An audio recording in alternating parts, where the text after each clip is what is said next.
Well, I'm going to introduce him. I'm going to introduce him. But he's the planning program. He's the planning. There we go. The planning program. Yes.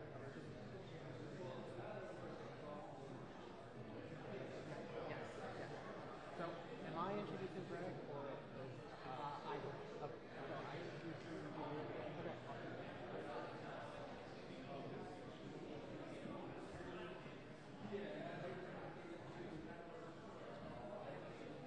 Is there a microphone or are we just yelling?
What do you think? 6:45? Or are you ready to go?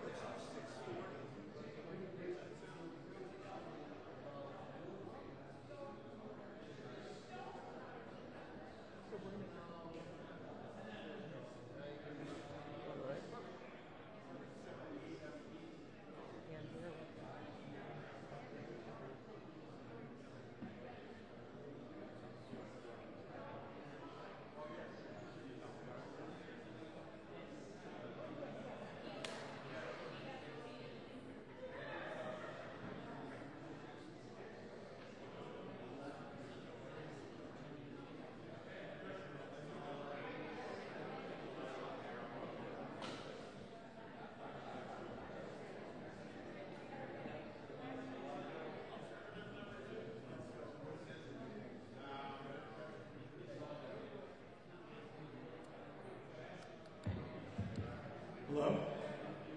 We're going to get started in about 5 minutes or so, around 6:40.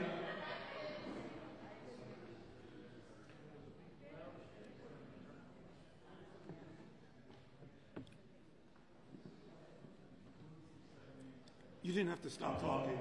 You could have kept talking. But I like to have that kind of power.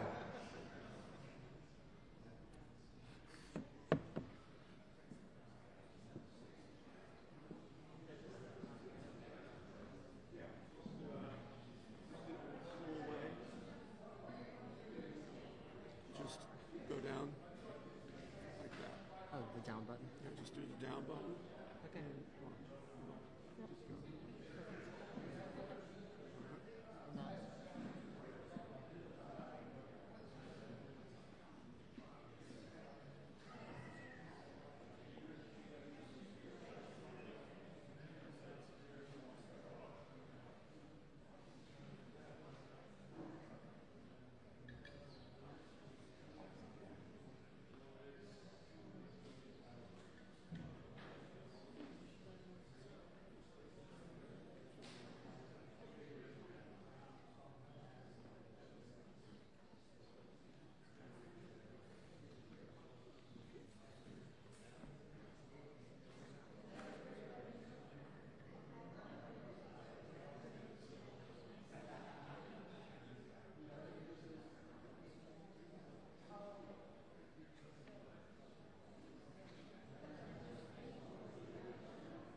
Okay, good evening. We're going to make this as quick as possible because we never know when it's going to start raining in about 5 minutes.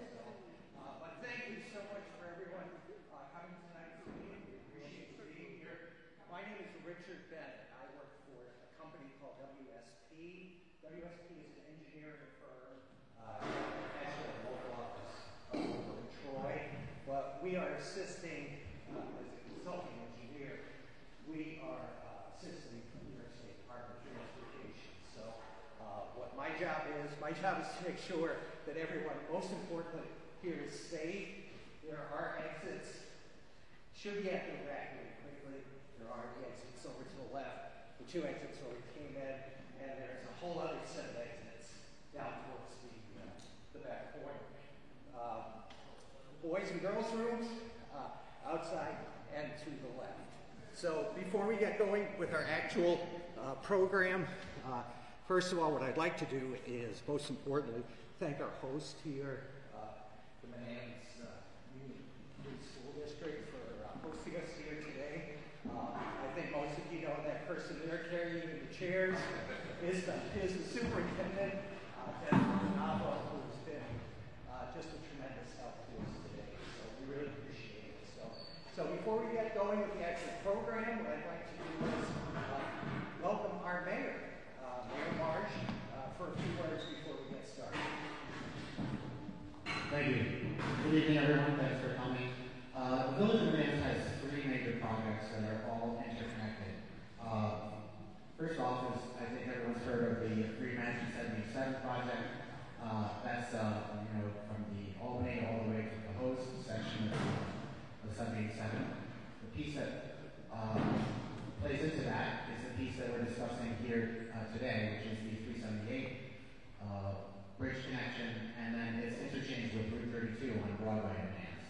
A third is a secondary project that we're working on with Capital Region Transportation Council, and that's the Reimagining Route 32 project, helping with some improvements to the Broadway corridor from Albany all the way into Waterloo. So this is a major change for the Village of Manans. The bridge is beyond its useful life, and so we've been working diligently with Greg and his team at New York State DOT to try and figure out what the best plan is for this bridge, the interconnections with 378, Broadway, and 787, and how we can best make use of both space, traffic flows, and how each piece will interact with the other. We want to do this once, and we want to do this correctly. So that's why we're trying to reach out to the public and get as much feedback as possible so that we don't make a mistake that we're regretting later down the road.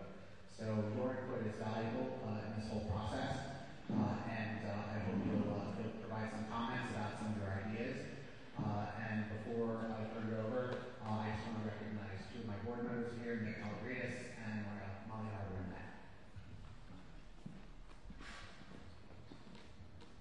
Good evening, everybody. I'll be quick so we get right to the meat of it.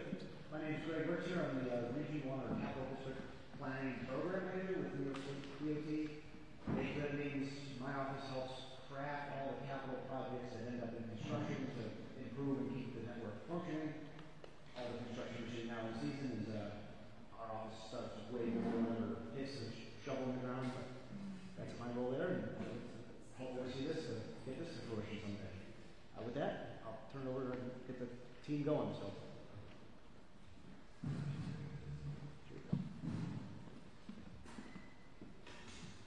Hello, thank you all for coming. I'm Susan Olson, also with New York State DOT.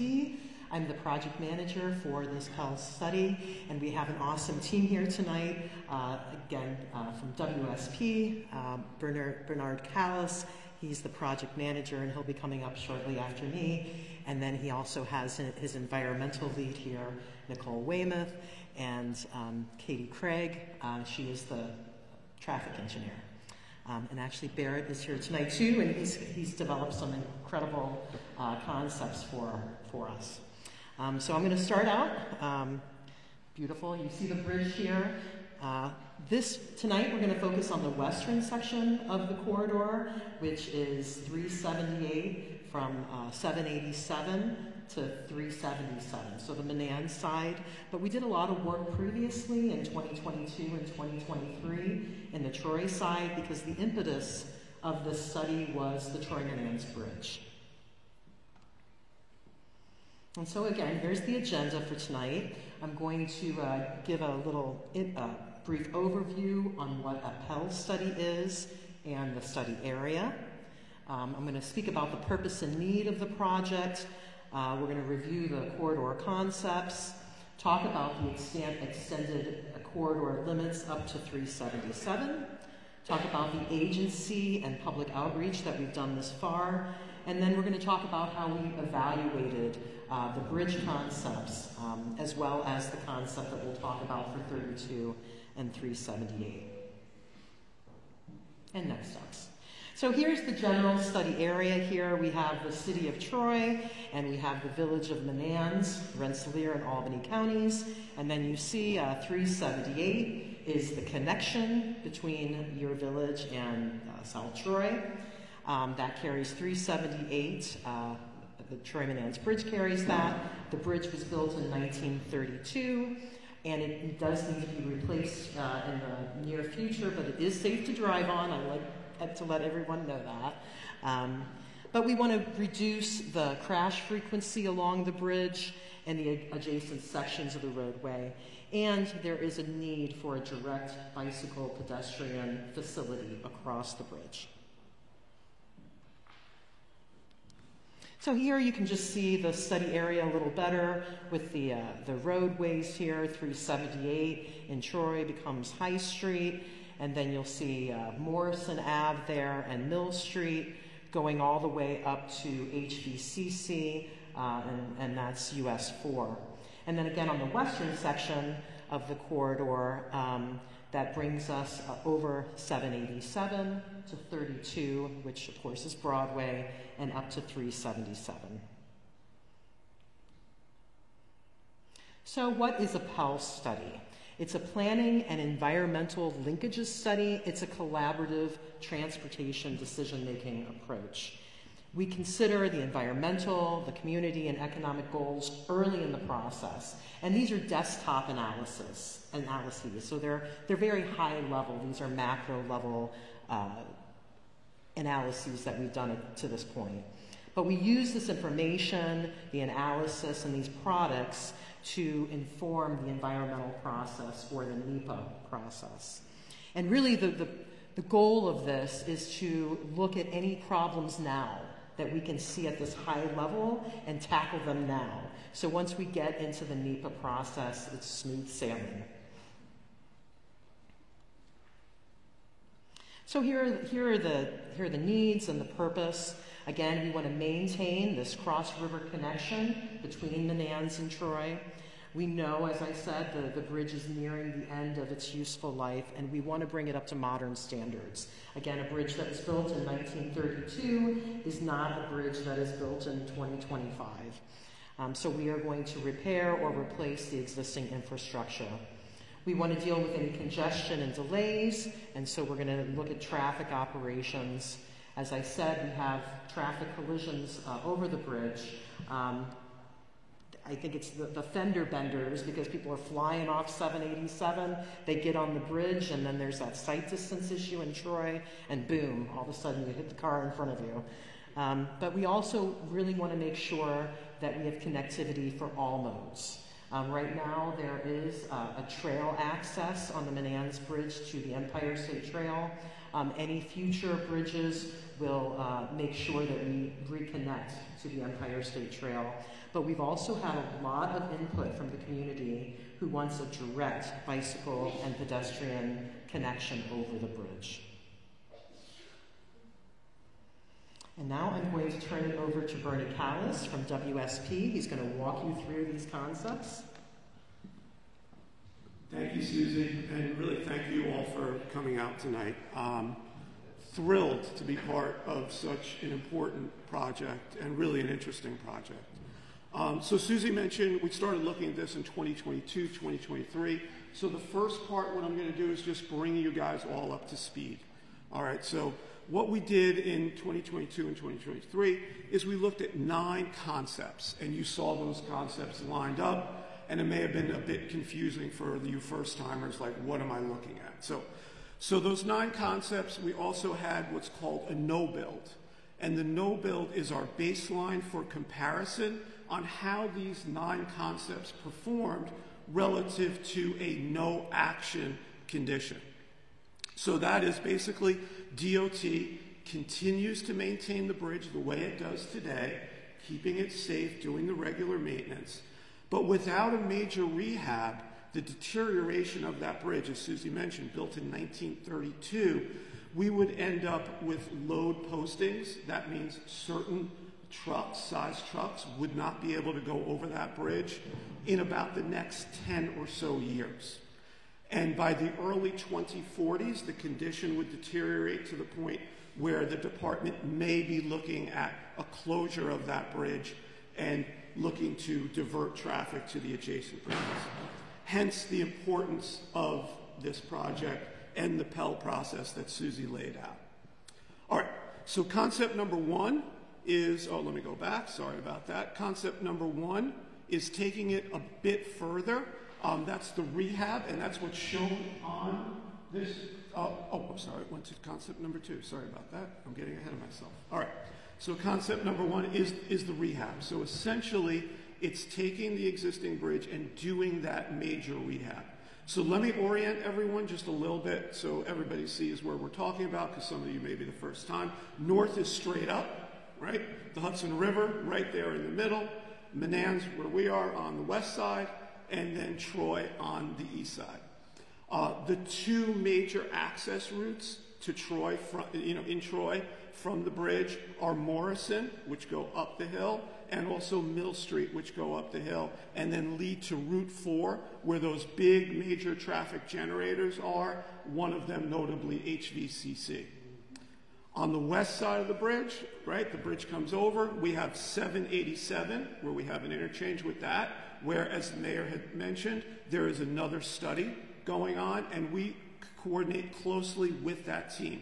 Greg is the project manager for both of those, so we coordinate regularly to make sure what we do is consistent with what they are looking at. And then you have Broadway, Route 32, just down the road, and then further to the west, the western limit is 377. So while what the rehab would do is essentially keep the bridge as it is, it would return the structure to its a good state of repair. However, that truss-like structure of it, there's only so much we could do, so we would still have those non-standard geometric features, the tight lanes, no shoulders, and we would do nothing to address the congestion or safety issues that exist on the 378 corridor. Okay, so now we go a little bit more intensive with our concepts. Concept number 2 is where we're looking at a bridge replacement. And in concept number 2, what we wanted to do is keep it as close to the existing bridge as possible. Same orientation as before, so I won't bore you and go through that whole spiel of where everything is. But what we're doing is keeping it in this close to the same location as possible, but we want to try and improve that geometry up to the Morrison Avenue intersection. As you come up, you have to turn, and then you make that right turn. In order to do that, we have to push the bridge to the south, and what that does is it results in some residential takings on the south side of the bridge and on the Troy side of the bridge. So it's not the most desirable thing. We want to try and avoid takings whenever we can, especially residential takings. Another thing you'll notice from here on going out is you'll see at 787, you'll see we've reconfigured the interchange with 787. And here's where we've been coordinating with that reimagining team. So currently it's that cloverleaf style of interchange. What we're proposing is in here is what's called a single point urban interchange. So 787 would continue as a highway, as an interstate. 378 on top would be on a new roadway, new alignment, new bridge. And that would be at a stop, at a traffic signal. So what we want to do is to process the traffic at an acceptable level of service, but we also want to slow the traffic down, make it safer, and then also make better use of those ramps there. So we don't need to have so much paved area. We can do it in a more compressed manner. Okay.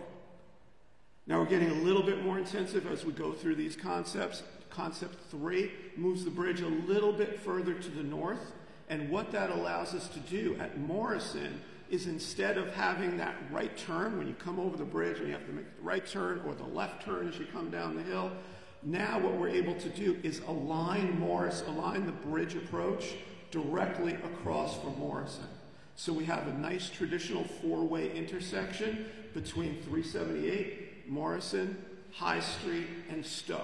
So now those people from Stowe, from that residential area, they're one leg of the approach.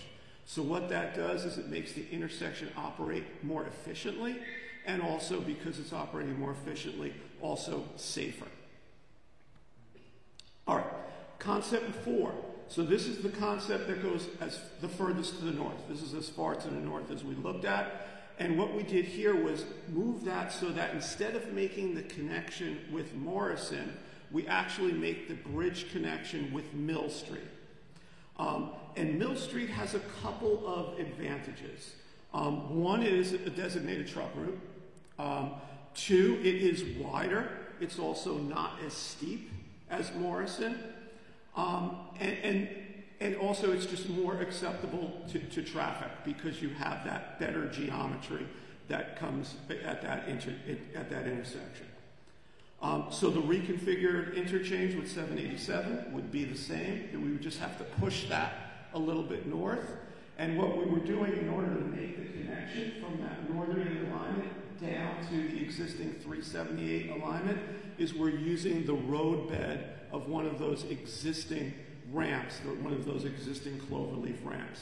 Again, trying to lessen the paved footprint of the infrastructure. All right, so 1 through 4 were all to the north. I'm now going to talk about 5 through 9, which look at pushing the bridge to the south. All right, starting with concept 5.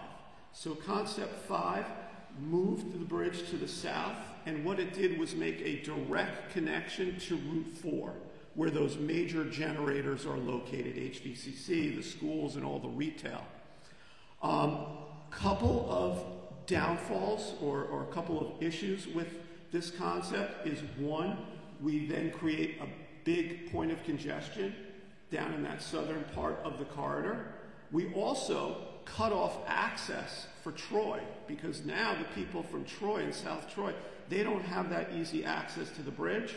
They have to actually go through Route 4, go through all that traffic to get to the bridge. And then lastly, that's all undeveloped area and vegetated area, so we'd have a lot of impacts to undisturbed areas. Corridor 6, very similar, but instead of coming out with a new road right across the street from HVCC, we make the connection on Route 4 on Glenmore Road at that roundabout. So that's number 6. The problem with number 6 is similar to number 5, but in addition to those issues that I mentioned before, that roundabout just can't handle that level of traffic, even though it's a 2-lane roundabout. So again, you have those access issues for the people of Troy, and then also that disturbance of undisturbed areas. So then we had a couple of other ideas. Well, let's split the traffic. So 7, you can see we brought the bridge to the south, and on the east side, we put a roundabout where we split traffic. If they want to go to the south, they go down and make that connection down by Glenmore Road. And then to the north, they make the connection at Morrison Avenue. So this too ends up with a lot of impacts to undisturbed areas, and also actually introduces some new traffic congestion areas that don't currently exist today. 8 is very similar, except we do the split on the west side of the river, and that has those downfalls that I discussed before. but also now we're talking about 2 bridges that cross over the river. And when we met with the Coast Guard, that was not met very favorably. And, and we're talking about a lot of infrastructure to really accomplish the same thing. And then finally, concept 9, we looked at pushing it all the way to the south, actually about to exit 6 on 787. We actually discounted this one very early on because what we saw with the MPO, the Metropolitan Planning Organization's regional model, this ended up actually shifting travel patterns of the bridges. It actually started attracting traffic from the adjacent bridges. And that was not one of our objectives of this study. Okay, so now I brought you guys all up to speed why we're here tonight.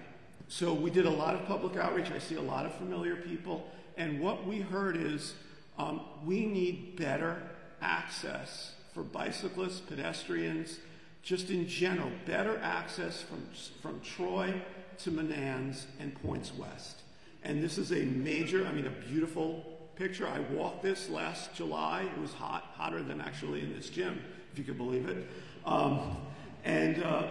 So what we did is we took a look at what we can do to the west. How can we enhance those connections between Menands and Troy? So one of the things that we looked at was between, you'll see in these next few slides, between Route 32, Broadway, and 377, what we're looking at is what's called a road diet. So there's currently 2 lanes in each direction, but the traffic is not very heavy there. So what we are looking at is taking that, keeping the existing roadway width, we're not changing that width, but then putting 1 lane in each direction, and then a shared use path. Here it's shown on one side. We're also considering maybe we put the shared use path on both sides up to a point that makes sense. So that would go from 32 to 377 and then connect with the existing bike route that the department constructed a few years ago. All right, at 32, that's a big area of concern. We had a couple of meetings with the mayor, with the village, and what we're looking at is 2 options at 32. This is the most bold of those options, and what we're looking at is actually bringing 378 down to grade with 32 or with Broadway so that it would be in a signalized intersection and also provide, better access into Menands, not only for pedestrians and bicyclists, but also for vehicles. You can see those dark green, I'm not good with colors, I'm like tone deficient, but I think that's dark green. Those are the existing ramps. We no longer would need those ramps, and those could be repurposed for open space or for plans that possibly the village would have for that area to improve connectivity. The other thing that other option we're looking at 32 is what we call a tight diamond. So it's going to be still grade separated, but instead of having those loop ramps, those big loop ramps, we're trying to bring the geometry of those ramps in tighter so that you have 2 concentrated intersections, traditional intersections. And then again, those green areas would no longer be needed and then could be repurposed as either open space or for other purposes. Okay, so that's where we are right now. Traffic is an incredibly important part of the study. I'm going to turn it over to Katie to talk about some of the things we're looking at. Okay, thanks, Bernie.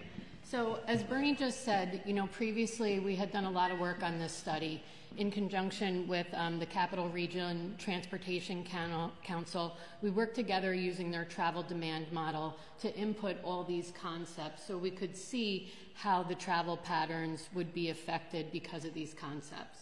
So what we have to do now, and what we're currently doing, is updating this model to look at what Bernie just described. So now we have to look at the road diet. We have to look at the road diet on 378, put it into our model, and really what we're looking to see is this model saying that more trips are going to divert from 378 now, or are more trips going to be attracted? based on the road diet and the Route 32 at-grade intersection or the tight diamond option. So we're rerunning this travel demand model, we're getting the results from it, and we want to confirm what's going on in these new concepts on this side of the bridge.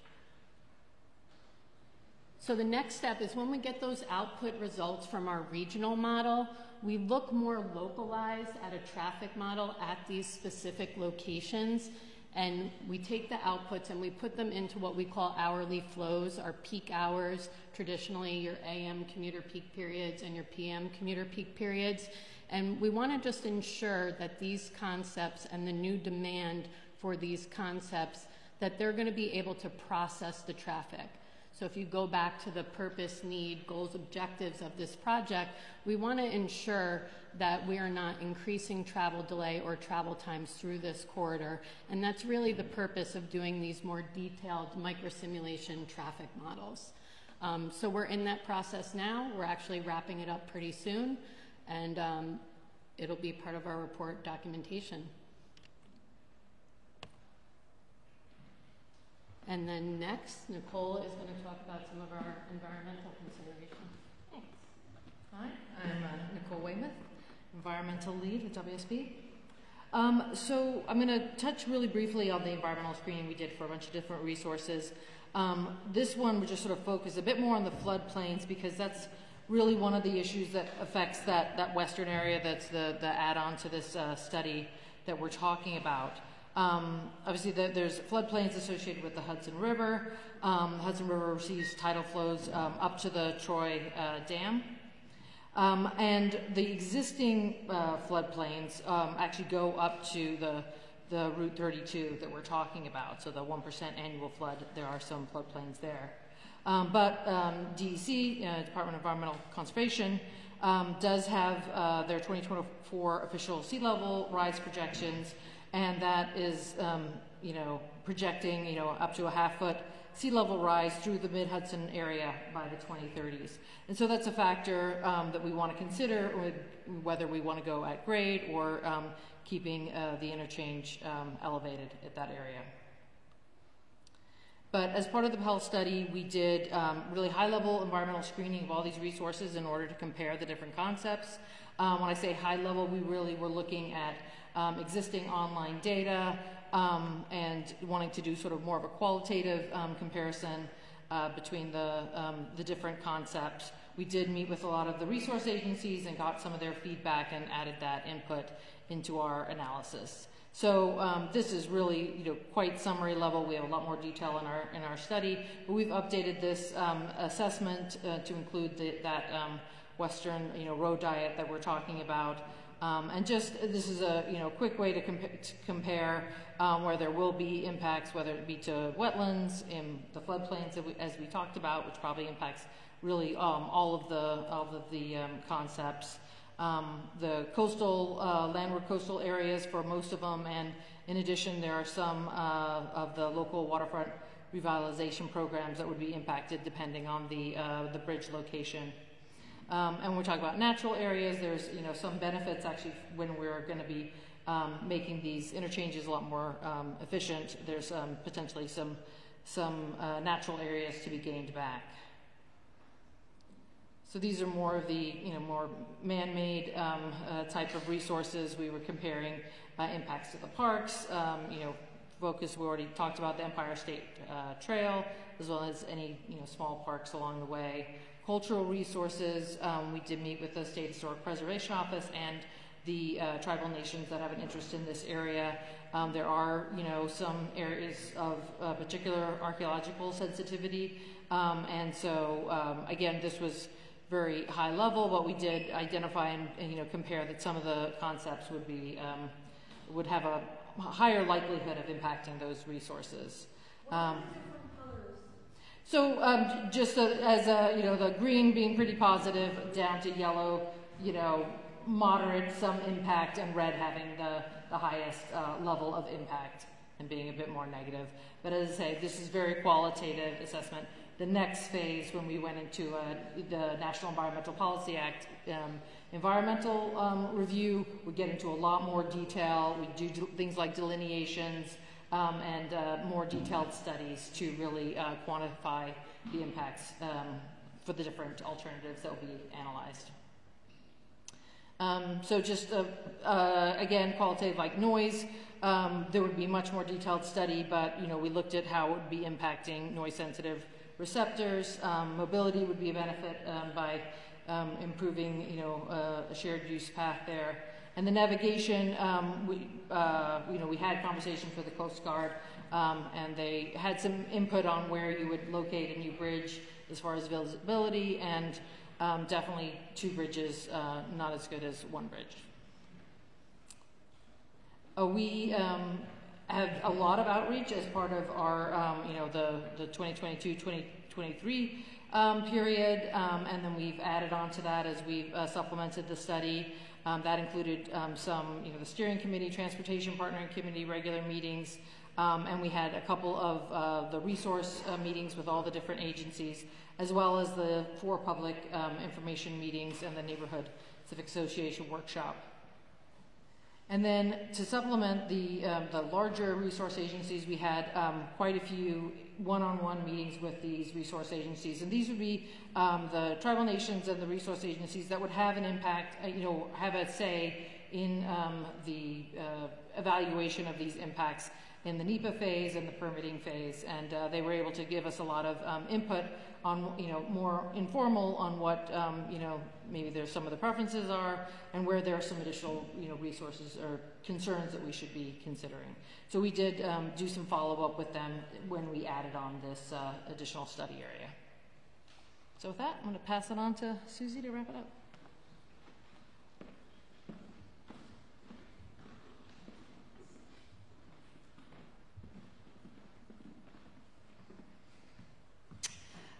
So getting back to, again, we did a lot of work in 22 and 23 on the eastern side.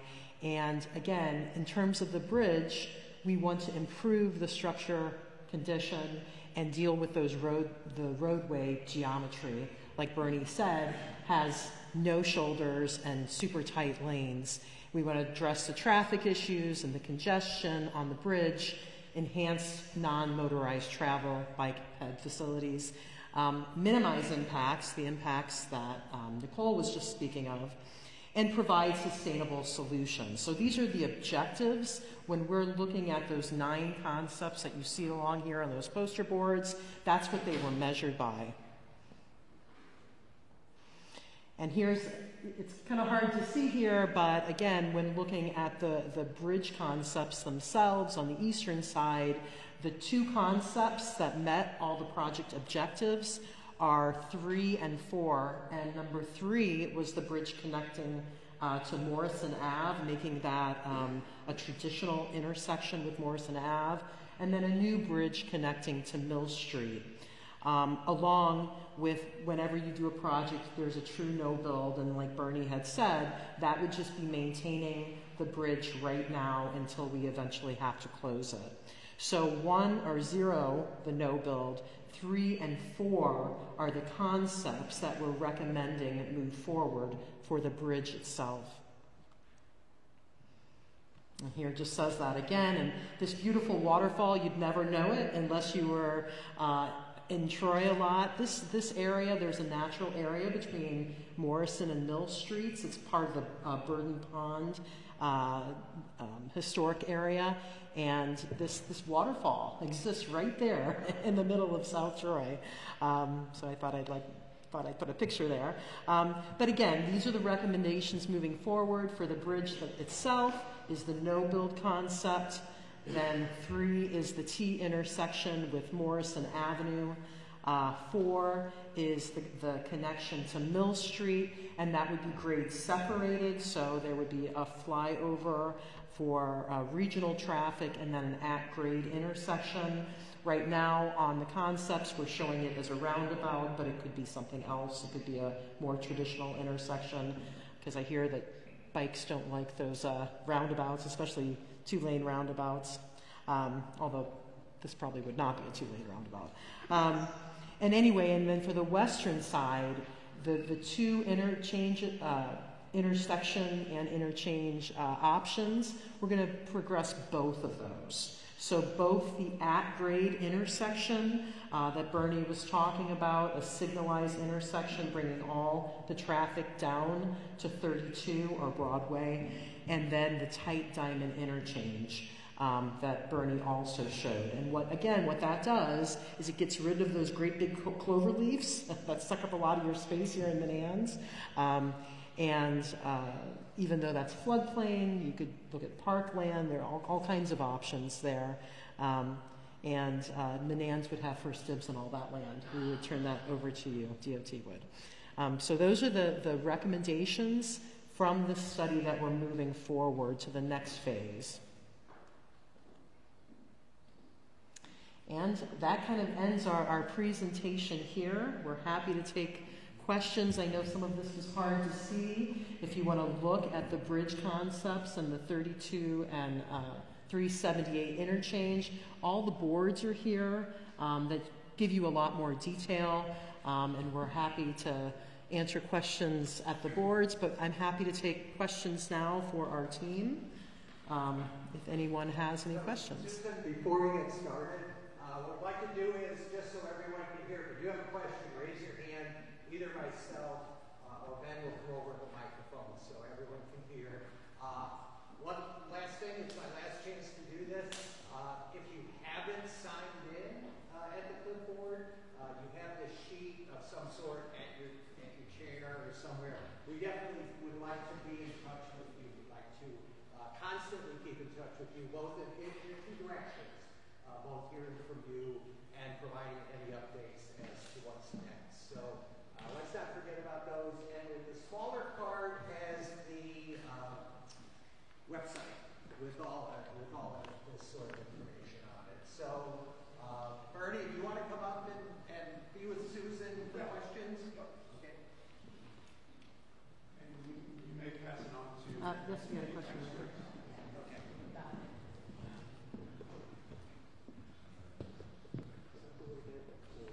Okay, who's got a question?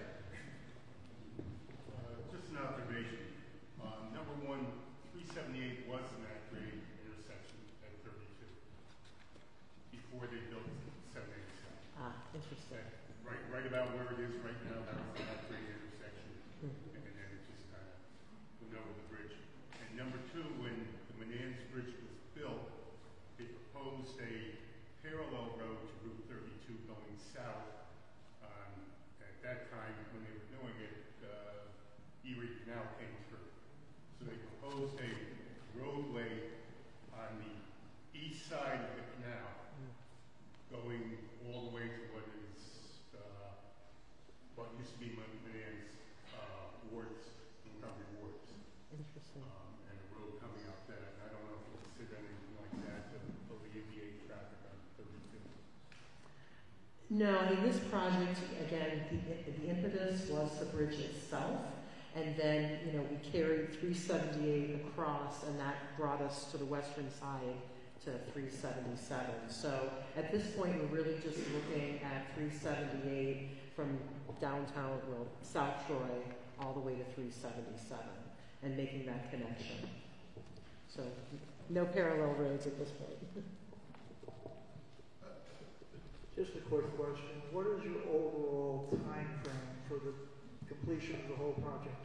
So this is a study, and I need to say that again. We do not have money for construction at this point, but because, as I said, the bridge something needs to happen to the bridge, so we will be moving into the next phase of the project, which goes into NEPA.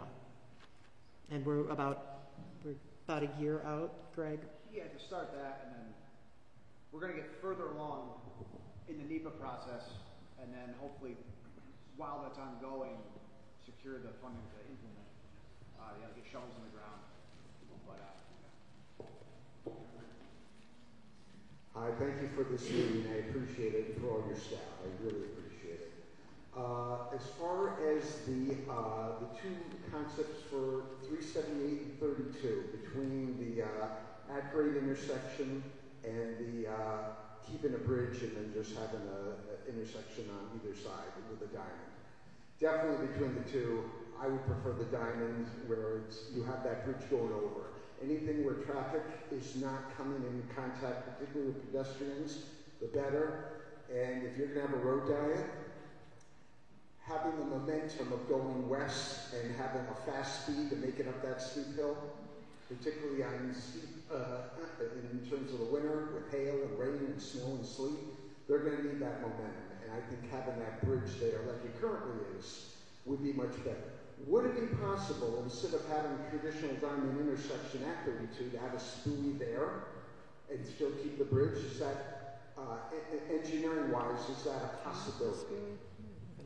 To have intersections then be one intersection rather than two on either side? You know what? Let us look at it. It's not something, you know. So what we like to do is, because we are in the initial stages, like, so that spoolie that we have there, that's essentially a placeholder.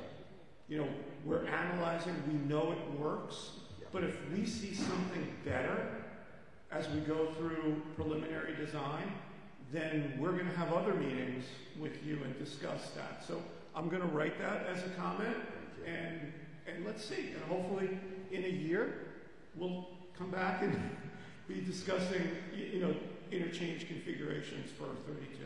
Thank you. It works at exit 6 of the Northway in spades, much better than what used to be there. So thank you. Yeah, we'll look at it. We have new traffic volumes. We can run the models. Thank you. One other comment. The bridge, the concepts are 0, 3, and 4B. Those are the ones that are the most likely to be recommended. Yes.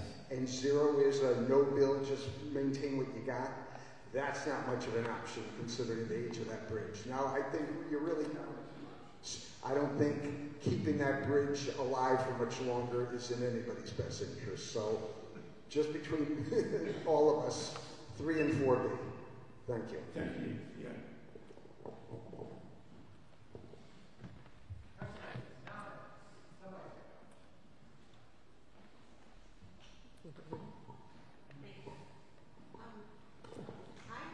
I grew up in Poughkeepsie, New York, which was a vibrant town for many, many years. And then we had a bridge going across the Hudson. And then they decided to make runs around Poughkeepsie, Route 44, Route 55.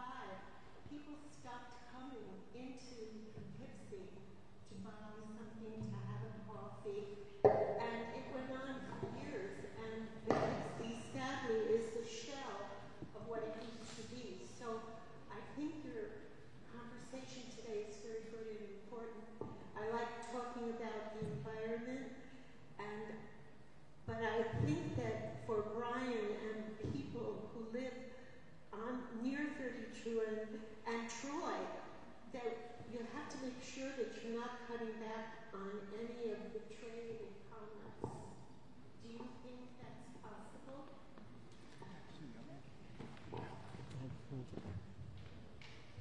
So the concepts that are recommended to really move forward really are near net zero on diverting traffic away from the area.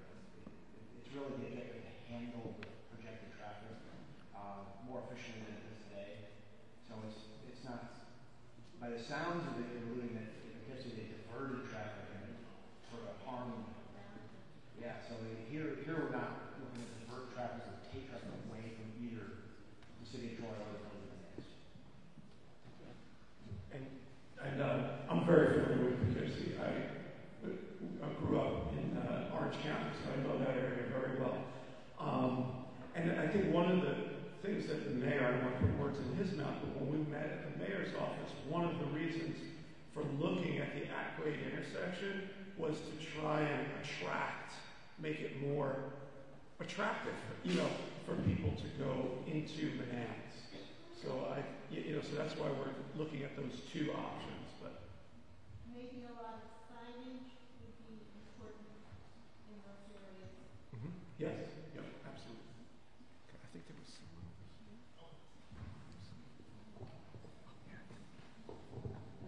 I've got two questions. I also just wanted to say I think this is great, and I really appreciate the direction and the consideration the team's put into this project. I I think the right sizing of Route 78 makes sense. And I wanted to ask if at that potential intersection with 32, if teeing that up more to be more of a traditional intersection rather than those acute angles that were shown on the screen was explored. And I have a second motion too. Yeah, I mean that was more of a team. Yeah, so we're looking at it now in the Pell study. Just does it work? Can we process the traffic? But we, as our design team, like Barrett is here, Barrett's over there, he's one of the highway engineers. He even said to me, Bernie, we've got to, if we're going to progress with this, we've got to, push that alignment around a little, square that up, because not only for bicyclists and pedestrians, but also for trucks, that skew would be very difficult. But that's going to be more of a, hopefully, next phase investigation. But we'll mark it down and be in the record. So just to clarify, you're saying you are exploring? Yes, we will. We're not currently. Okay. I don't want to lie or anything. No, we're saying we're not currently, but we will in the next phase. And I just wanted to add too, from the perspective of people who are walking or biking, I just would prefer to see a more traditional intersection with a stop control rather than that diamond interchange. I think those diamond interchanges, especially bringing a shared use path there, sounds like it would be very tricky to manage those conflict points. So I just wanted to add one for more of a traditional stop controlled intersection. And then my second question is on the natural resources. I appreciated the photo on the Troy side of the waterfall, and I know there are several of us here who really enjoy those natural spaces in Troy on the Winding-Skill. And there are a couple of waterfalls right on either side of Burden right now, right as you get over the bridge. So I just wanted to mention that and make sure that the project team is aware of the other natural features there that are of interest and can draw people to South Troy and ask if those natural resources have been considered as things that could be preserved and maybe highlighted, accommodated with, it's going to be a big project, big construction project, and if, if that footprint could be considered as well. Because of it. Knowing the rich history here, which is long and deep, we've started coordinating with the State Museum to really get at mapping everything that is known and possibly unknown. As we're getting ahead of that curve because of how much is here. So, yeah, and I just wanted to note that when a project of this size comes through, knowing that that beautiful natural area resides between Morrison and Mill Street, and it doesn't really have good access at this point. That would be something, and possibly signage to let people know that it's there, would definitely be something that could, be considered. Just because it is such a jewel. And I was shocked when I saw it. I thought, what is that? Wow. I mean, and no one knows it's there. So I think it's an important part of South Troy, for sure. I'm with James. We've worked on the trails on that side. That is the old Nail Pen Dam. With either one, as long as we can have a way to connect the trail to both sides. We've been working on this for 6, 7 years. Boots on the ground. And with the whole revitalization of Mill Street the past 2 years, they put new sidewalks in finally. Having that connection across both ways. I walk a Man's Bridge when it's not boiling hot outside to go to the other side. Now, I know, speaking of Poughkeepsie, one idea would be, is it possible, and I talked to Bernie before the meeting, if we put a new bridge in, new designs don't need as many piers as older bridges. Could we keep the Man's Bridge there as a pedestrian crossing and make it the walkway of the Hudson of the North?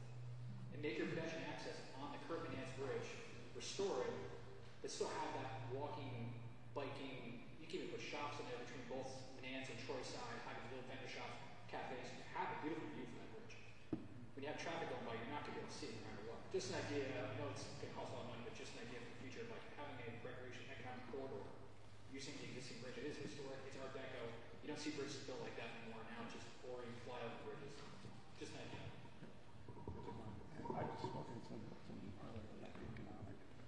Yeah, obviously, there's a whole layer of economics on a public infrastructure that's a whole other conversation. But to maintain two bridges, some challenges of the navigable waterway by having a second crossing remain, and then secondly is that it's still a very old bridge, even if it is only for pedestrians, and the long-term maintenance of that is would still pose similar challenges as it does today. We can keep considering it to meet the process, but it is steep in numerous challenges.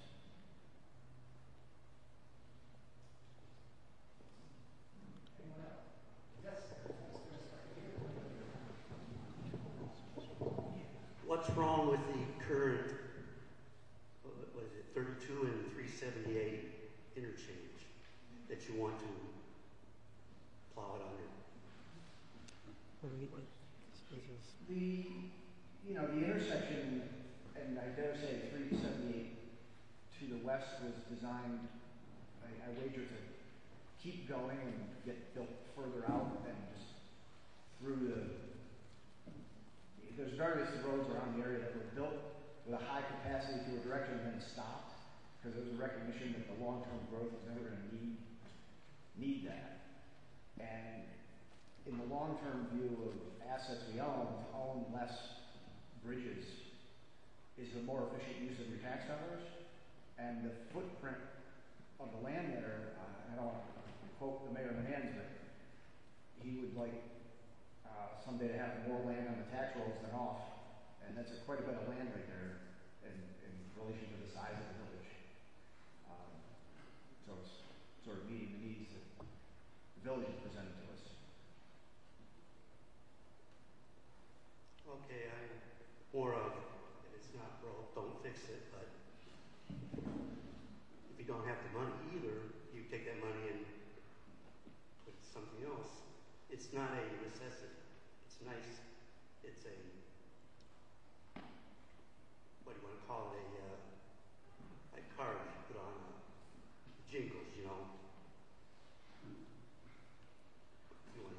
I appreciate it. And we'll be around long after this to have longer discussions as needed.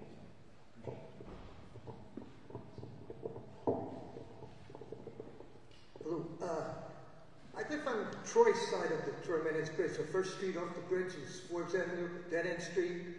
And the speed limit on the bridge is 30 miles an hour forever. And the only time anybody drives 30 is when the traffic's tied up. They're going 45, 50. I'm not exaggerating a bit. I have to pull out. Dead End Street, I have to pull out into that traffic. There needs to be some way of slowing the traffic down with the law enforcement, or more signage, and maybe some flashing lights, you know, on the Manans side of the, Albany County side of the bridge, just to slow the traffic down. And another thing, you make these roads less passable for motor vehicles, and you're all into bicycles and everything. But I see people that ride bicycles around, even in the city of Troy, down that business section, any place, all over the place. They don't pay any attention to the law. They just they go any kind of direction they want on a one-way street. You go the opposite direction. You walk out of a storefront, like down in Troy, and you got to look both directions on the sidewalk so you don't get hit by a bicycle. And you step off of an intersection to cross the street, and you got to look both directions because there could be a bicycle coming the opposite way of the traffic. And a good example of great bicycle rider is Joe Biden when he stopped his bicycle and forgot to put his feet down, and he fell off sideways. There's your bicycle riders. Thank you.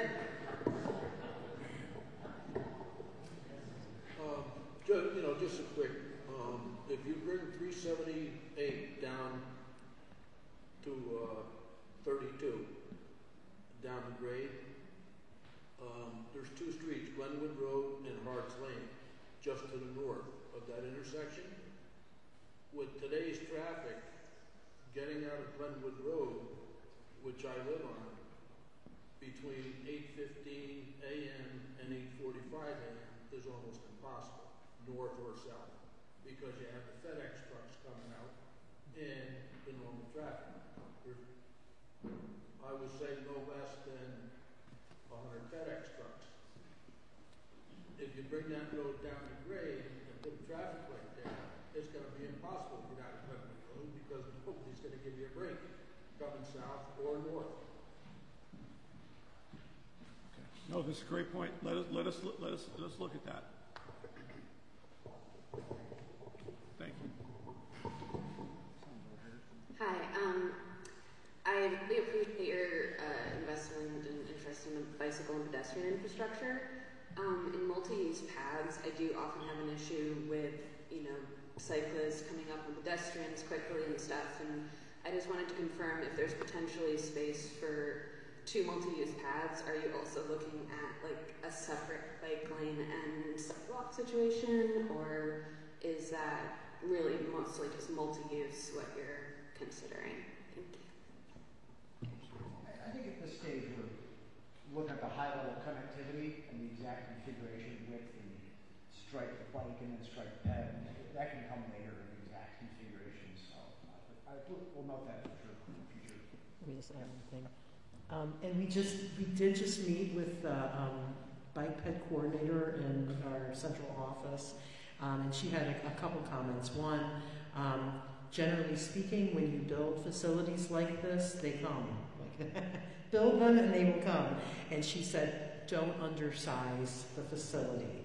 So if the facility is right-sized for the future, it will be a lot easier to accommodate both bike and peds. And like Greg said, once we get into the design phase, we'll look into that, having separated facilities. But that level of detail doesn't occur in this pulse study.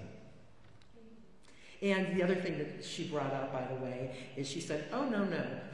Between 377 and 32, you can't just have the shared use path on the north side, because what about all those other people on the south side?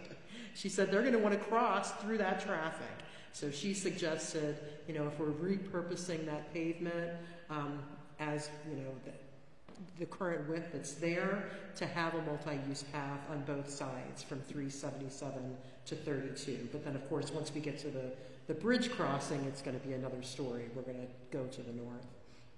And then that will better connect to with the Empire State Trail.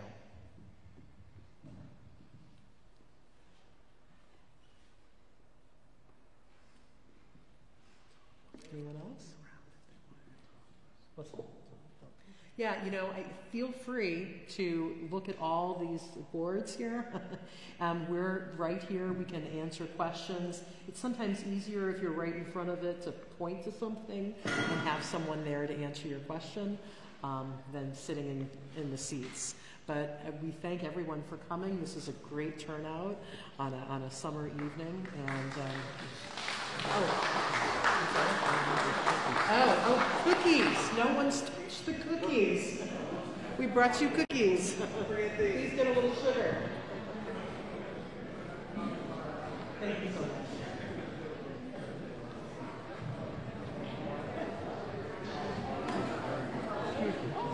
Thanks for the meeting. I do